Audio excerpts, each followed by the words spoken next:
So, hi guys, welcome back. Sorry I haven't really posted a proper video. When I say proper video, they're never really proper videos, but you know. Well, my situation has changed. I'm working 50, 60 hours a week now, so I don't get the time to post as much anymore. So anyway, today's video,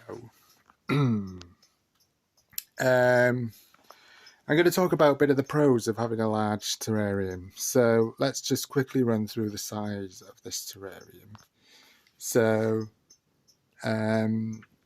it's a habitat terrarium. Now, the reason I chose this was basically because it's perfect for a bioactive setup, or another word, bioactive, ecological. You've got plenty of areas for soil and drainage layers, plants and so on, and glass as well. So, I mean, there's pros and cons to these compared to wooden vivariums, but I would say the wooden vivariums are for more your arid enclosures, but then one could argue leopard geckos are from arid environments. Well, are they? Some are known to live in the forest of Nepal. Basically, leopard gecko terrain in native environments. They cover a wide range of terrain and climates. And there are seasons, so it's not just dry all the time there and hot and arid. So they do have seasons like we have over here. They have monsoon seasons in some places of Pakistan, subtropical areas even. So it's not leopard geckos. They come from a wide range of habitat. So therefore, they are very hardy creatures. When they are born, when they hatch, they are not raised by a mother. The mother lays her eggs, buries them, and leaves them. So they're left to their own devices. And they're such tough creatures. They can withstand, a lot of... They can withstand tough conditions, basically. That said, obviously, we don't want to be cruel to our animals, but what we do, or what we can do, is just try and replicate their native environment as much as possible in captivity, so that we can hopefully prolong their lives and encourage their optimum health by providing a wild-like ecological environment, habitat, whatever you want to call it. So this is why I've gone for a large glass terrarium.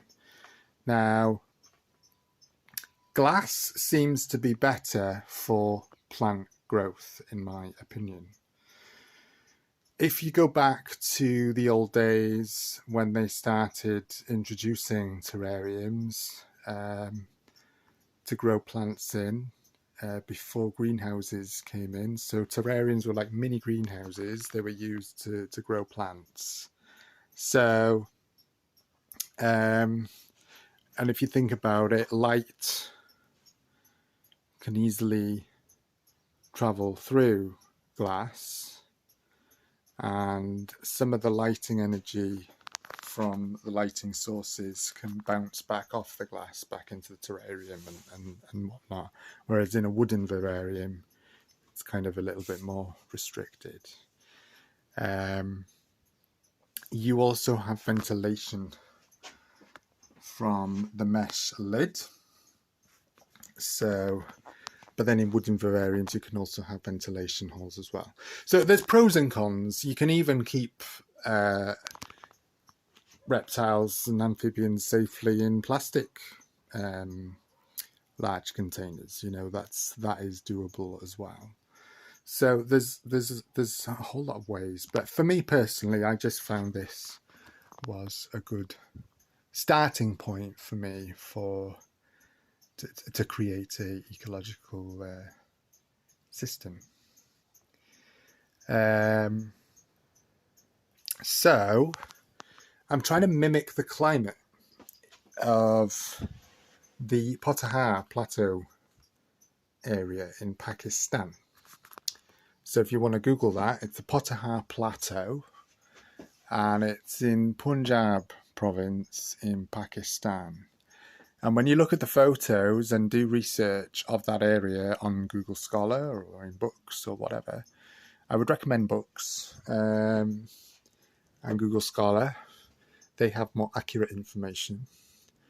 It's been, you know, stuff on Google Scholar, for example, is usually academic, peer-reviewed, science-based, you know, evidence-based research. So I'd recommend going on there to do your research. Even iNaturalist as well. There's a website called iNaturalist. If you go on there and type in plants of Pakistan, you can figure out what plants grow in their native areas. There's also a website called Flora of Pakistan, so you can research plants there. Acacia, olive trees, they're a common one in their native habitat, but obviously size is an issue because they're trees. They're not suitable for this terrarium because they're basically too large. So the closest two you can get away with. So this tree here is a ficus tree, which can be used and is available in garden centres, most garden centres. It's a common house plant. And with plants, before you plant them in, it's a good idea to kind of quarantine them for a few weeks. Wash the soil and the leaves with sort of not too hot, but just like a kind of a lukewarm water, just to get rid of any sort of pesticides. It's also good to ask at the garden centre if they use any pesticides. If they do, then avoid them, because you don't want any kind of pesticides and chemicals going into your terrarium. So it's a good idea to put them through a quarantine period. But having said that, I didn't put mine through a quarantine period. I just planted them straight in because I knew from my local garden centre they are chemical free, and mostly their plants are grown organically. So I was confident that I wouldn't bring in any. Obviously, I did give them a wash, and I washed the root base before planting them in here. But I put them straight in. So there's swings and roundabouts really, but just be savvy with it all. Use some common sense. Yeah, so people sometimes freak out when it gets to this time of year and they worry that it gets too hot. And they start putting frozen ice bags and things like that in their terrarium. Okay, now it depends on the situation. If you have a smaller terrarium and it gets pretty hot in there, then you can put stuff like that to help cool your pets down. But in this terrarium, I'm not going to bother with that because it's self-regulating the temperature and humidity. Despite the heat wave that we're going through now, which increases the ambient temperature of the house, say, for now, unless it rockets to like stupid, mid-30s or 40s in the house, then I'll have to do something. But right now, it's well under control. The plants help regulate temperature and humidity. So helps, regulate the air humidity and temperature. And also the size of it, it's large enough. There's plenty of hiding places. There's plenty of burrows underneath the logs and the substrate. There's areas behind the plants. So there's plenty of areas for him to thermoregulate. So if we just look at the temperature now, so that's on the warm side. That's the arid zone, ambient temperature. Ambient temperature. So the arid zone is this area here, this whole area here. We could argue, I mean, it's actually where that temperature probe is. So that probe there is measuring the temperature on that spot. So the 37.8 degrees is on that spot there. Yeah. So does that mean the ambient temperature is warmer than that or slightly lower? I'll be honest, I'm not 100% sure. But that spot there is 37.8 degrees. Then on the cool side, we have a spot probe there. So again, these spot probes, they're not accurate. So they just measure that particular area. So if we go on to the cool side, it is 26.5 degrees. So just slightly above the recommended 24 degree temperature. But then one could argue again, in the wild, temperatures fluctuate. So if we're trying to recreate a wildlife environment in a large terrarium, then can we allow for fluctuations? Surely we can. But that's just an argument that I have in my mind. I don't have any evidence to back this up, so it's just a sort of opinion at the moment. But my general rule of thumb is if you can go to the cost and maintenance of having a large terrarium, go for it. Because the rewards will pay off in terms of seeing your lizard or snake, reptile or whatever,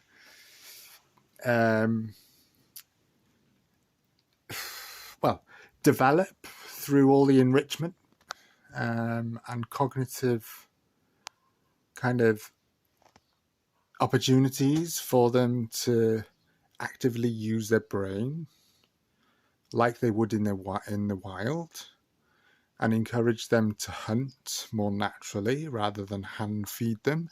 I'm not saying don't hand feed them, because that's completely fine, and leopard geckos, for example, can become very tame and don't mind being hand fed. But my theory is to kind of not be cruel, but just encourage their wildlife behaviors, because it's more fun to watch and you learn so much from it. So if the temperature like now is slightly above this static 24 degree for the cool side, well, I'm not going to worry too much about that. I mean, he looks perfectly healthy. So all is well. And during this month, so we're in middle of July now, it's warm and it's dry. Now, if we look at his climate plan, so this is a little village I found on Google Earth in the Potahar Plateau region of Pakistan. I just picked a random place that was close to their habitat, and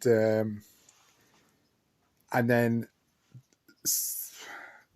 jotted down the climatic factors of that area. So like temperature, how many rain days, humidity, sunrise, sunset, how many hours of sunlight throughout the year. Yeah. And then I use this as a guide. Those times, they're not like, I've just rounded it off to the nearest kind of 15 minutes just to make it easier with timer and whatnot. Obviously, in the wild, it's, the times will be slightly different. So if we go to July, so hours of sun in July, 14 hours. So the sun rises at 5 in the morning. And this is Pakistan time as well. Yeah. So the timer is set 5 o'clock in the morning. The light switch on. Yeah. And then at 7 in the evening, the plant lights and UVB. Hang on a second now, I'm not sure. Yeah, so it rises at 5 and then they go off at 7 in the evening. Yeah. So the plant lights and the UVB go off first, and then there's about half an hour of the sun kind of setting, if that makes sense. And then that will go off. And then obviously as the months get darker, the times of sunrise and sunset and everything changes. So today, now, because I've swapped out the Jungle Dawn with this LED plant light. Why have I swapped it out? The Jungle Dawn was working well, but I didn't have enough light in there to cover the whole area, and the plants were suffering a little bit. I'm not saying that it was because of the Jungle Dawn. What I'm saying is that there wasn't enough light in there. So instead of buying another Jungle Dawn in addition to my other 2 small Jungle Dawns, so when I first made this terrarium, I bought the small Jungle Dawn bar lamp, but it wasn't enough. So then I bought another one, but then that still wasn't enough. So what I've done is I bought a whole new LED plant light setup, 6000K or 6500K, and I think it's about 135 lumens. So it's just under the lumens that the Jungle Dawn provides, but still it's providing a good amount of light in that whole section.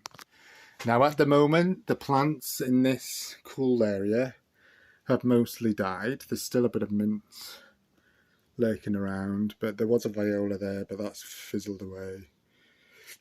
It's been trial and error, but this is what life is anyway. You're gonna get plants that live and plants that die. It's survival of the fittest. So next season, I won't bother planting any more new plants in there now, but come spring, I'll probably do a little bit of tweaking in this cool area and add a few, hopefully a bit of colour, just to break up the green. I need to give this a bit of a clean today as well. The windows are looking a little bit dirty. So yeah, so that is basically perfect for the terrarium. It just sits nice on top of the mesh lid. It's very lightweight, and it was affordable. And it's a plant growth light, energy efficient and high lumen output. So what more do you need? Covers the whole area. And then this side we have a halogen par 30 floodlight there and a Pro T5 UVB shade dweller. So What I need to do, what I haven't done with this since swapping the lights over, is connecting the new plant light to a timer. So at the moment I switch it on and off manually, and with me working shifts, sometimes it doesn't go off when I want it to. So I just need to adjust that today. Not that it's a major issue, because it's not that I'm usually back by 8 in the evenings anyway. But it will just sort of help. So I've been to B&Q and I've bought a new power tower extension lead. I have already got one here, but I'm going to have to use a third digital timer to plug in the plant light. So we have one timer for the halogen heat lamp, one timer for the UVB, and then one timer for the plant growth light. With the Jungle Dawns and the Pro T5, because they were all operated by the same brand, they could all connect into each other. But because this plant light is not Arcadia, and it's not Reptile Systems or any other brand like that provides for reptiles. It's from the hydroponics trade. So it's a Lumi EnviroGrow light. But anyway, one extra socket, one extra plug. It's not going to create major issues. But because this extension lead is too short, I've had to buy a larger one. So that's going to be a little project for today, and just tidy up these leads a little bit. So yeah.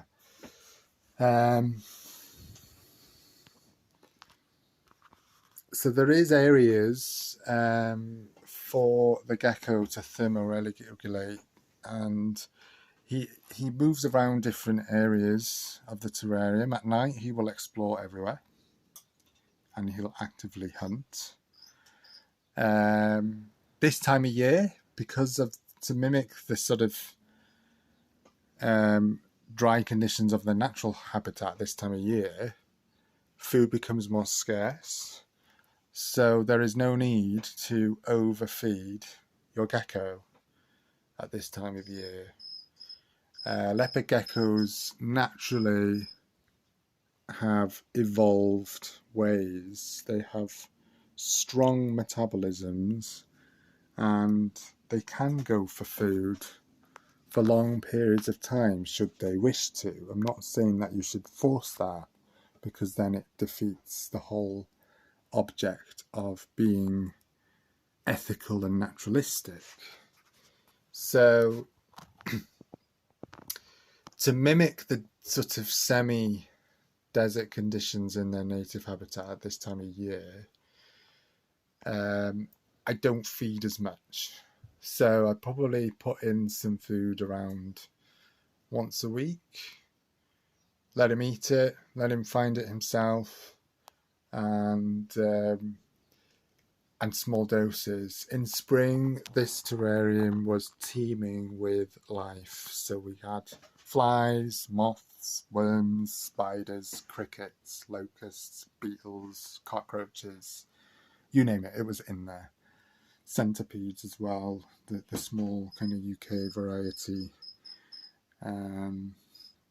We had, what do they call them? The fungus gnat flies as well. They were active in the spring, because in the spring it was a lot more moist, because it was, there was more rainfall. So if we go back to the climate plan, so spring, let's go to sort of April, May. Rain days, 11, 10, yeah. Whereas in July, slightly more. Have I got that right? Why is there more rain days? Yeah. Then we go to October. Look, there's only 3 rain days in December, so December is very dry, but it's cooler. But yeah, I'm just trialing a little sort of period of dryness because we're in midsummer. And then come August, it'll be the monsoon season will begin, so there'll be more rain days in August. It's actually, I think what I've done is the monsoon season in Pakistan will probably begin in July. So I'm probably just a month out, but that's no big deal. 18 days in July, 19 days in August. So yeah, that's clearly the monsoon season. But that's just of that town as well. So, you know, that's just the climate of that specific town. So the areas around the Potahar region, like the Soon Valley, their monsoon season could vary slightly. But yeah, so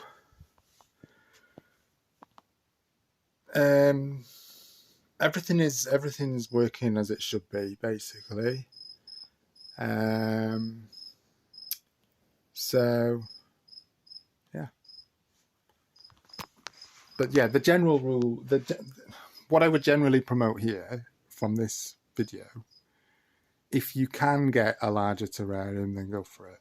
Even if, excuse me, even if you just have one gecko, you can still go for a large terrarium like this because the benefits far outweigh the cost. And once you've gone through the initial cost, then it pays off after a while in terms of benefits to the reptile, rewards from watching it, you know, exhibit its natural behaviors. So I would definitely consider, if you have the space and you want to create the best possible environment you can for your gecko, I would invest in a minimum size terrarium of, say, 3 foot by 2 foot. Yeah. Okay, guys, thanks for watching, and I'll catch you soon. Bye now.